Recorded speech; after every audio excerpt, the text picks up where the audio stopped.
तो पहली और अहम बात जो आज की सुर्खियों के अंदर रही कि क्या गवर्नर हाउस पर कब्जे की कोशिश हुई है या नहीं हुई है। सबसे पहले मैं आपको वो बातें बताऊंगा कि जो आपके लिए चौंका देने वाली होगी। गवर्नर सिंध कामरान टेसोरी है कहां? पहली खबर तो मैं आपको यह दे रहा हूं, 2 जून तारीख जहन में रखिएगा। और आज जब मैं प्रोग्राम रिकॉर्ड कर रहा हूं, जब मैं आपसे ये बात कर रहा हूं, उस वक्त आज तारीख है 20 तारीख है, यानी कि गवर्नर सिंध गुज़िश्ता 18 दिनों से मौजूद नहीं है। गवर्नर सिंध कामरान टेसोरी सबसे पहले गए हैं सऊदी अरब, और सऊदी अरब ने हज के दिनों में वो वहीं पर मौजूद थे, जिसके बाद वो अपने एक फैमिली विजिट पर तुर्की में थे। अब हुआ क्या, 18 दिन में उसूल यह है कि अगर गवर्नर कहीं पर जाता है तो उसकी जगह पर कायम मकाम गवर्नर बन जाता है उस वक्त जो सूबाई असेंबली का स्पीकर होता है। स्पीकर है सैयद अवैस शाह साहब, जो कि गवर्नर कायम मकाम के ओहदे पर रहे, इसीलिए आपको असेंबली के सेशन में वो नजर नहीं आए।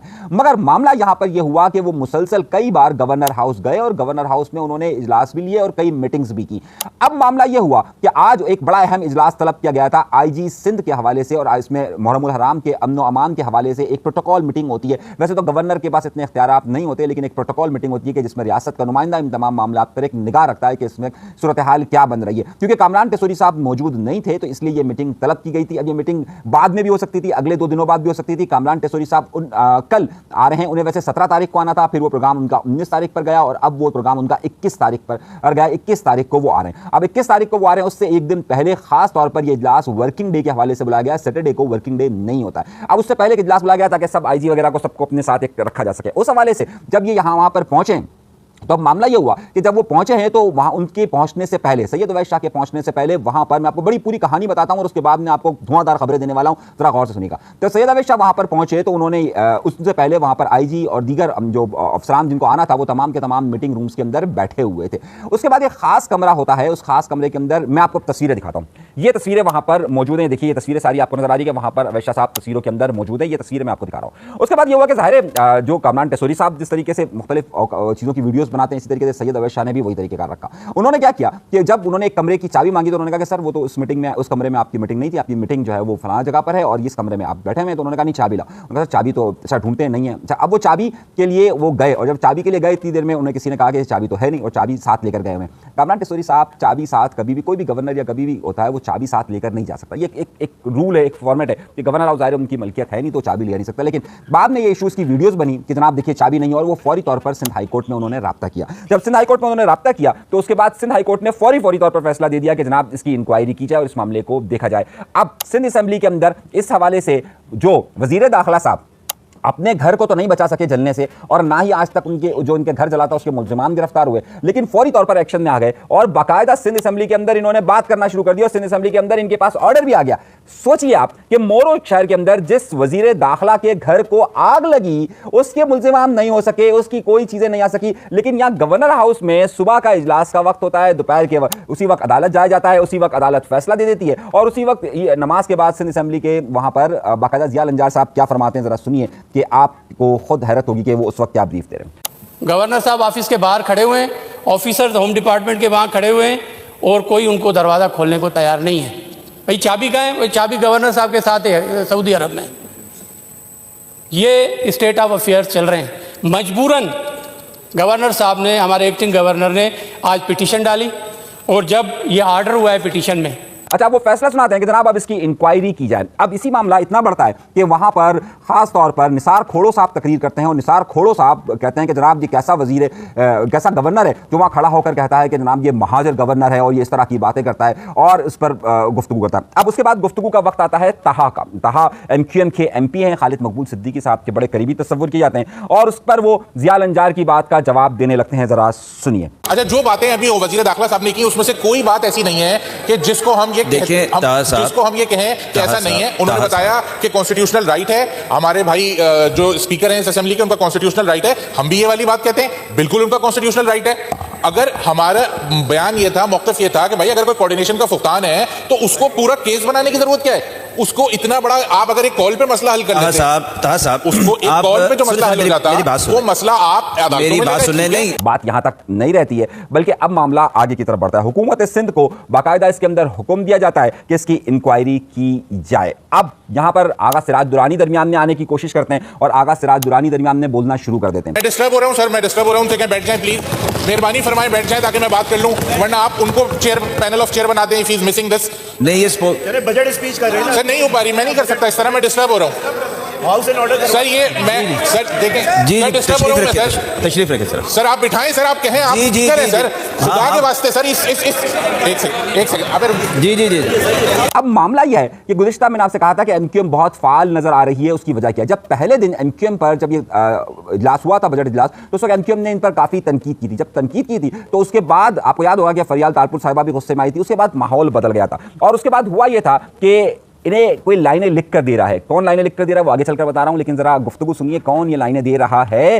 पहले ये जवाब सुनिए कि इन्हें स्क्रिप्ट कौन दे रहा है। हमें नजर नहीं आ रहा कि पर्चे लिख लिख के दिए जा रहे हैं, एक ही स्क्रिप्ट है जिसपे सब बात कर रहे हैं, वजीर भी वही बात कर रहे हैं, एमपीए भी वही बात कर रहे हैं, और बेचारे पढ़ भी नहीं पा रहे, अटक अटक के पढ़ रहे हैं, और रात को हमें फोन करके बता रहे हैं कि यार प्रेशर था, माफ कर देना, गलती हो गई, नहीं हमारी आपकी दोस्ती है, ताल्लुक है। हमें सब पता है सर, ये बातें छुट्टी थोड़ी है कि किस तरह से प्री प्लान करके किया जा रहा है। अब आपको ये पता चल गया होगा कि स्क्रिप्ट कौन दे रहा है। अब मैं आपको बताता हूं कि स्क्रिप्ट कहां से आ रहा है। खास तौर पर इस मामले को समझने के लिए आपको एक और बात को समझना पड़ेगा, क्योंकि फरियाल तारपुर साहिबा की सब वहां पर तारीफ कर रहे थे और बड़ी तारीफ हो रही है। फरियाल तारपुर साहिबा पर अगर बात हो, उसके बाद बाकी लोग अगर उस पर अगर जुमला मारा जाए और फरियाल तारपुर की ना समझे, तो ज़ाहिर है पाकिस्तान पीपल्स पार्टी में बहुत सारे लोग नई काबीना का हिस्सा बनना चाहते हैं। अगर आपको मेरी बात का एतबार ना रहा हो तो असेंबली का ये जुमला सुनिए कि नई काबीना में कौन शामिल होना चाह रहा है। हम अप्रिशिएट करते हैं किस तरह ये हमारे स्पोर्ट्स मिनिस्टर और एग्रीकल्चर मिनिस्टर ने बात की। मुझे सबसे अच्छी तकरीर उनकी लगी, वो एमक्यूएम के मेंबर नहीं है, वो भी पीपल्स पार्टी के मेंबर है। ये होता है तरीका बात करने का। फर्क ये है सर कि वो डिक्टेशन नहीं लेता है। बाकी वजीर तो अपनी नौकरी बचा रहे थे। मुझे पता है काबीना में तब्दीलियां होने जा रही हैं, तो हर आदमी कोशिश कर रहा है कि अपनी नौकरी बचा ले।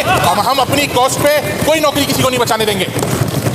अब बिल्कुल ये काबीना के अंदर शमूलियत का सारा मामला चल रहा है। आज बिलावल भुट्टो जरदारी यहाँ कराची तशरीफ ला रहे हैं और लाए हैं, बल्कि और अगर आज उनकी तरफ से बाकायदा ये दरख्वास्त की गई थी कि बिलावल भुट्टो जरदारी का शानदार इस्तकबाल किया जाए, लेकिन देखा यह गया है कि मुख्तलिफ दरख्वास्तों के बाद, मुख्तलिफ बातों के बाद भी यहाँ पर कोई भी इस तरह का इस्तकबाल, जो शायान शान इस्तकबाल की आप बात कर रहे हैं, वो इस्तकबाल नहीं हो सका है। पाकिस्तान पीपल्स पार्टी में अब बहुत सारे लोग इस इस्तकबाल को नाकाम भी करवाना चाहते हैं। उसकी वजह यह है कि सईद गनी साहब के भी आगे पीछे बहुत सारे मामला चल रहे हैं और सईद गनी साहब खुद ज़ाहिर कराची के सदर है, वो इस्तकबाल के लिए कह रहे थे, लेकिन अब वो इस्तकबाल का उस तरीके से नहीं हुआ। अब मामला ये हुआ कि यहाँ पर इस इस्तकबाल की नाकामी का जो मलबा है वो भी कहीं और डाला जा रहा है। अब वो किस तरफ डाला जा रहा है वो आपको एक और बात होगी, लेकिन अब उसमें एक और बात भी हुई कि यहाँ पर जुल्फ़िकार मिर्ज़ा साहब पर भी गुफ्तगू हुई और जुल्फ़िकार मिर्ज़ा के उस बयान को भी हिस्सा करार दिया गया। मैं इसकी वजह क्या बता रहा हूँ, जरा पहले जुल्फ़िकार मिर्ज़ा पर बयान सुनिए। आपका होम मिनिस्टर था वो जुल्फ़िकार मिर्जा, जो खड़े होकर कहता था कि हमने ये लाइसेंस जो है ना वो शादी में चलाने के लिए नहीं दिए बंदूक, वो इश्तियाल फैलाता था, वो इश्तियाल फैलाता था। उसके बाद उसने जो बातें आपकी ही पार्टी के बारे में की, मैं नहीं दोहराऊंगा, मेरी ना वो तमीज है ना मेरी तहजीब है।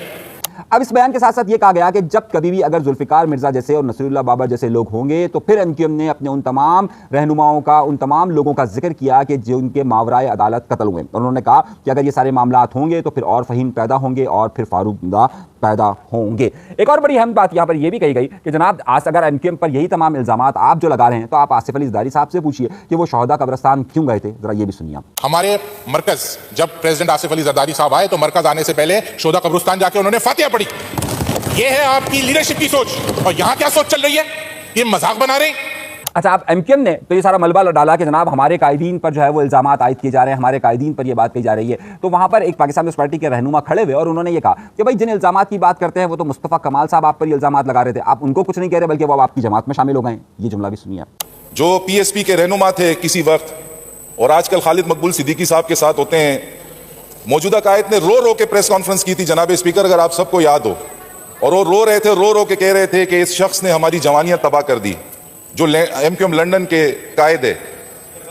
इस शख्स ने हमारी जवानियां तबाह कर दी, इस शख्स ने हमें बोरी बंद लाशें दी, और ये शख्स हैप्पी मूड में रात को 6-6 घंटे की कॉल करता था, और ये शख्स 90 में हमारे मिनिस्टर साहिबान की और अवामी मेंबरान्स की हाजिरियां करवाता था। तो जनाब स्पीकर वो तो ना आसिफ खान था, ना शर्जील मेमन था, ना जिया हसन रंजार था, ना चीफ मिनिस्टर सिंध था। वो प्रेस कॉन्फ्रेंस मुस्तफ़ा कमाल साहब ने की थी। सिंध असेंबली का ये बजट सेशन का ये था, सारे का सारा बजट सेशन में जो अहम नुक्तों पर बात होती रही वो सिर्फ और सिर्फ एमक्यूएम और पाकिस्तान पीपल्स पार्टी एक दूसरे पर ये इल्जामात आयद करती रही। इस पर अभी मजीद गुफ्तगू मुझे करनी है, लेकिन मुझे साथ साथ कुछ और खबरें भी देनी है। इसमें तहरीक इंसाफ का भी एक बड़ा अहम अंसर है। तहरीक इंसाफ को सिंध असेंबली के अंदर खड़े हुए इमरान खान पर काफ़ी जुमले कसे गए और ख़ास तौर पर मुख्तलिफ रहनुमाओं ने आकर तहरीक इंसाफ के मुतालिक क्या कहा, जरा सुनिए ये इलाज की ज़रूरत का जुमला क्या कहा। ये बेचारे तो इतनी आइडेंटिटी क्राइसिस का शिकार हैं कि पहले खड़ा हुआ इनका लीडर वो कहता है अमेरिका ने साइफर भेजा और मुझे हटा दिया, उसके बाद वो पूरी पार्टी इंतजार कर रही है कि डोनाल्ड ट्रंप आएगा तो हमें वापस लाएगा। इनको इलाज की जरूरत है। ये सुन्नी इत्तेहाद काउंसिल वाले हैं या ये कौन है?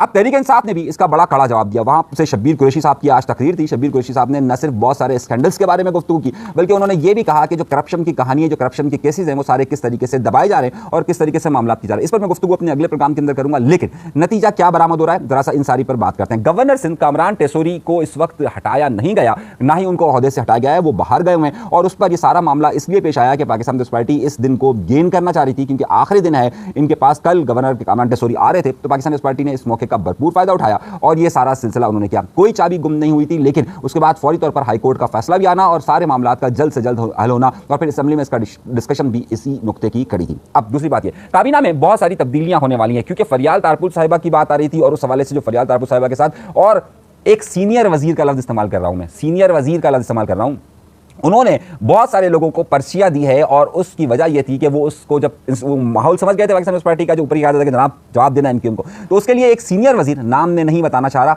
अगर आप कहेंगे तो बता दूंगा, बाकायदा उनकी पर्चियां शामिल है। यहां तक हुआ है कि बाद में जिन पीपल्स पार्टी के रहनुमाओं ने एमक्यूएम पर गुफ्तगू की है, उन्होंने बाद में एमक्यूएम के रहनुमाओं को टेलीफोन भी किया है। अगर आपको यकीन ना आए तो मैं आपको ये क्लिप सुनाता हूं, जरा सुनिए। रात को हमें फोन करके बता रहे हैं कि यार प्रेशर था, माफ कर देना, गलती हो गई, नहीं हमारी आपकी दोस्ती है, ताल्लुक है, हमें सब पता है सर, ये बातें छुपती थोड़ी हैं। यानी कि इसमें यह बात कही जा रही है कि एमक्यूएम के रहनुमाओं पर तनकीद के बाद टेलीफोन कॉल्स भी आ रही है। तो ये चल क्या रहा है? यानी चल ये रहा है कि वहां पर अपनी लीडरशिप को खुश करने के लिए और अगली काबीना में अपनी जगह को मजबूत करने के लिए ये सारा प्रोग्राम स्क्रिप्टेड हुआ है। दूसरी तरफ से एमक्यूएम भी इन सब पर कड़ी तनकीद कर रही है, लेकिन एमक्यूएम भी एक हद तक अपने आप को लेकर जा रही है, उससे आगे उन पर कड़ी तनकीद नहीं कर रही है। यह हो गया सिंध असेंबली का इजलास, लेकिन तो बड़ी खबर देनी है वो रह गई है। और बड़ी खबर यह है कि भाई जितनी भी यहां पर एलोकेशंस होनी थी या जिसको अपोजिशन ने रिकमेंड किया था, उसको शामिल अगले बजट में नहीं किया जा रहा है।